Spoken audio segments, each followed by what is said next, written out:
Hi, I have a question for you. Do you suffer from panic attacks?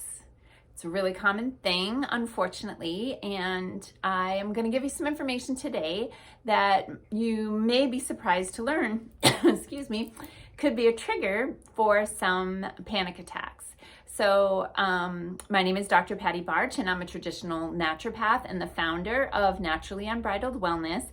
And the information presented in this video is for educational purposes only and is not intended to diagnose, treat, cure, or prescribe for any disease or condition. Please consult your preferred healthcare provider when making wellness choices. That being said, let's talk about one of the triggers that we have seen for panic attacks. So it actually can have to do with blood sugar and your blood sugar crashing. So this is what can happen. I've seen this happen with clients, and I've seen this happen with family members. So one of the things that can happen is if you have low blood sugar, your brain starts to get hungry. First of all, what are some of the causes of low blood sugar? So first of all, going too long without eating can be a cause of your blood sugar getting too low. Also, eating foods that have what's called a high glycemic index, which means they actually have a lot of sugar in them, or simple carbohydrates that are broken down into sugar, and that causes a spike in your blood sugar to go up really high. And then when you have high blood sugar, your body responds by secreting insulin. And then insulin's job is to take that sugar out of your bloodstream, the excess sugar that isn't needed for your cells to do their job, and to pull that into cells and to store it. So what can happen when you have a really high spike in blood sugar is that you make too much insulin or secrete too much insulin, and then your blood sugar goes down really far. This is the problem with the standard American diet because our breakfasts often start with beige carbohydrates, bagels, toast, muffin, pastries, those sorts of things, breakfast cereal, which cause that spike in blood sugar and then the crash in blood sugar. And then again, of course, if you go too long without eating.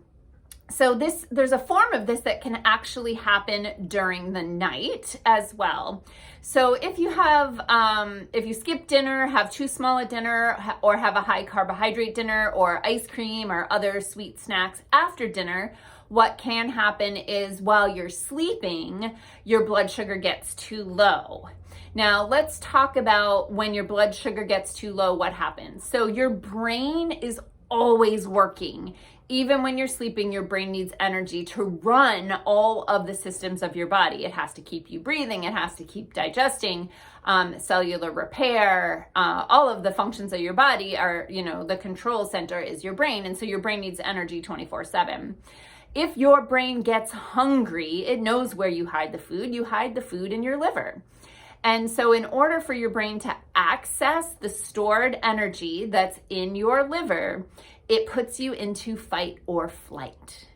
So a trigger happens in your hypothalamus and it sends a message to your adrenal glands, and those adrenal glands will secrete adrenaline, and the adrenaline causes your liver to release stored energy so that your brain can eat again.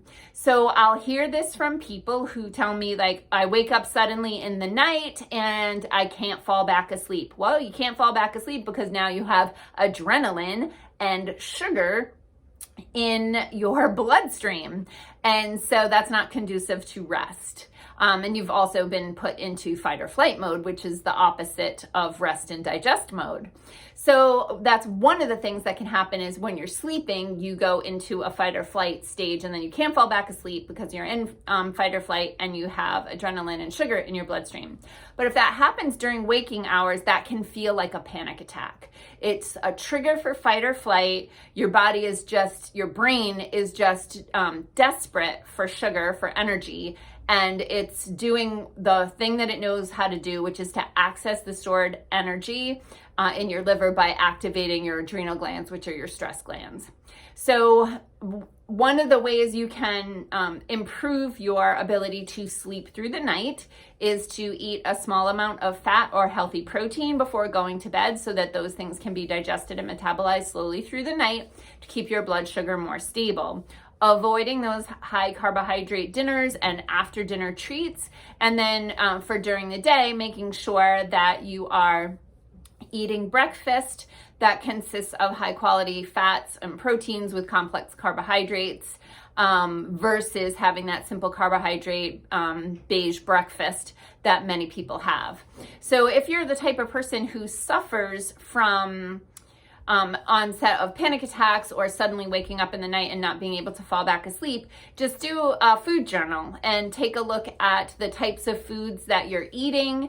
Are they high in sugar or starches? And are you going too long without eating? Because that can also be another trigger. So it's just a wellness tip for you today. Again, I'm Dr. Patty Barch with Naturally Unbridled Wellness, hoping that you will be well. Peace out, peeps.